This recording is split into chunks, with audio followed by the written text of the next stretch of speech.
Integrated Development Environment, ID, программа құрудың интеграцияланған ортасы, программалық жасақтама жасауға арналған программалар кешені. Программаны іске қосу үшін пуск, все программа, Python, іске қосу, барлық программалар Python, командалар тізбегін орындаймыз. Программа іске қосылғанда оның негізгі терезесі пайда болады. Pythonның программалар құрудың интеграцияланған ортасы, IA, қабықша, оболочка, shell ретінде берілген. Python 3.8, 3 терезесінің тақырып жолында shell сөзі, қабықша, оболочка, мағынасын береді. Біз программалау тілімен әрекеттесуді дәл осы қабықша арқылы жүзеге асырамыз. Қабықша пайдаланушының графикалық интерфейсі деп те аталады.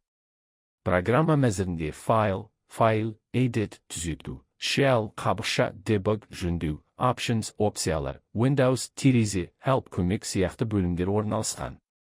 Программа терезесіндегі таңбалары пайдаланушының деректерін енгізуге, программамен жұмыс істеуге мүмкіндік береді.